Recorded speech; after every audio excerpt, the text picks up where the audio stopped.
আসছি এই উদ্দেশ্য করে আজকে ডিরেক্টরের উদ্দেশ্য আমি ডিরেক্টর সাপোর্ট দিছে উনার রুমে 200 লাঠি কেন এই জায়গায় ডিরেক্টর জড়িত এই জায়গায় ডিরেক্টর এবং কি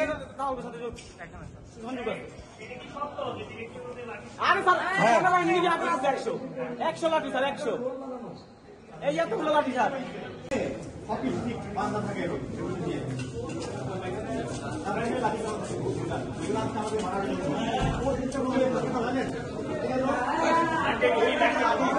প্রতিনিধি আমাদের ওদের যখন ওরা যখন এখানে মারামারি করতেছিল আর যখন স্টাফরা যখন এখানে মারছিল তখন এই হাসপাতালে বাইরের দালাল চক্র আসছে, তারা মাস্ক পরা ছিল। আমি আর আমার স্কাউট ইমন ওইখানে বহির্বিভাগের ওইখানে ছিলাম, ওখানে সিসিটিভি ফুটেজ আছে। আমি সেনাবাহিনীকে বলেছি ওইখানে আমাদেরকে এইভাবে তাক করে, ওদের কাছে এরকম লোহার রড এরকম চাপাতিও ছিল আর লোহার রড ছিল এবং মোটা মোটা লাঠি ছিল, এইগুলা ছিল না আমাদের রুগীদের কাছে, এইগুলা ছিল। আমি তখন প্রত্যক্ষদর্শী ছিলাম, ওরা যখন এখানে হামলা করতেছিল আমি তখন এখানে ছিলাম। ওরা তখন আমাকে এভাবে তাক করে বলে এই তুই রুগী কিনা। তো এখানে বাইরের দালাল চক্র এসে আমাদের রুগীদেরকে মেরে গেছে, আমাদেরকে হুমকি দেখায় দিছে। আমরা চাই যে হাসপাতাল দালাল মুক্ত হোক প্রথমত, আর আমরা চাই আমাদের রুগীদেরকে, আমাদের বৈষম্য বিরোধী ছাত্র আন্দোলনের আহত ভাইরা যারা আছে তাদেরকে এভাবে মারা হয়েছে, দুই পক্ষকে নিয়ে এভাবে সঠিক বিচার হোক। আমরা সঠিক বিচার চাই।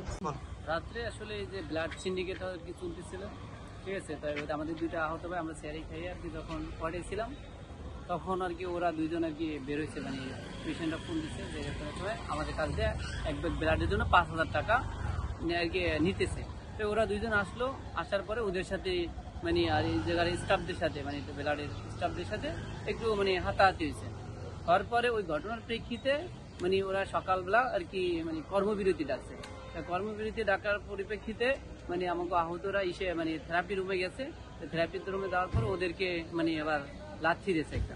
যখন লাথি দিয়েছে তখন ওরা আইসে আর কি যখন আর কি করছে, আমরাও থেরাপিতে গেছিলাম, তখন আর কি এক পর্যায়ে মানে আমরা যেই আর কি শেষ পর্যন্ত গেছি, এখন আর কি মানে ওরা তো আর কি স্টাফরা, তারপর আর কি যে অ্যাম্বুলেন্সের যে লোকজন আছে তারা সবাই একত্র হয়ে মানে আমাদের আহতদের ওয়ার্ডে মারতে আসবে, ঠিক আছে। তাহলে আর কি ওই ডক্টর আর কি বলতেছে মানে আমরা সামনে আশা করছিলাম, তা বলতেছে যে তোমরা দৌড় দাও, ঠিক আছে। তখন আমরা এক পর্যায়ে মানে আমরা তো আর আমার সাথে একটা ভাই ছিল সৌরভ ভাই, উনি এবার হাঁটতে পারে না, ওনাকে নিয়ে আর দৌড়িতে পারি নাই, ঠিক আছে। তাই ওর সৌরভ ভাই আবার অতটুকু ভিডিও করে রাখছে, তাই ওয়ার্ডে এসে সবাই বলার পরে মানে ওরা সবাই নিচে নামছে। এর ভিতরে ওরা আর কি 3 জন আর কি মানে আহত ভাই ওরা আবার আর কি মানে আউটডোরের সামনে গেছে, ওরা আউটডোরে ছিল সবাই।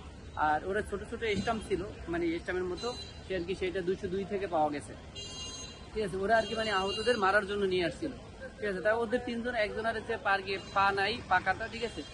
ওর কিন্তু আর দৌড়িতে পারেন ওরকম ভাবে।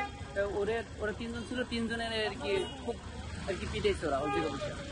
তো আজকে হচ্ছে ওনাদের কর্মসূচি বিরতি রাখার কথা ছিল, তো এক পর্যায়ে তারা বিরত রাখে। তো আমাদের কিছু ছাত্র ভাই, আমিও আহত ছিলাম, তো উপর থেকেও নিচ থেকেও, তো ওনারা এসে এইটাতে কথা বলার ট্রাই করে। তো এক পর্যায়ে হাতাহাতির পর্যায়ে আমাদের এক ভাই আছে আলামিন নাম, ওর পাই নাই, পায়ে প্লাস্টিক পা লাগানো, ওকে প্রচুর মারধর করে। এরপরে হচ্ছে মারধর করেছে, এটা হচ্ছে এই যে হসপিটালের, তারপরে এলাকার কিছু ছেলেবেলা আন্দোলন আহত রোগী এখানে আজকে কালকে রাত্রে ব্লাড ব্যাংকের ডাক্তাররা রোগীরা আসে রক্ত আসার লিগা ডাক্তাররা রক্তের ব্যাগ বেছে, সরকারি রেট হচ্ছে 1200 টাকা, ডাক্তাররা বেছে 6-7 হাজার টাকা ব্যাগ। এখানে আমরা আন্দোলন রোগীরা চাইয়া এটা আকাশি বাধা দিচ্ছি কারণে আজকে সবাই আন্দোলনের ওয়ার্ড বাড়া ডাক্তাররা সব আমাদের উপরে খেপছে।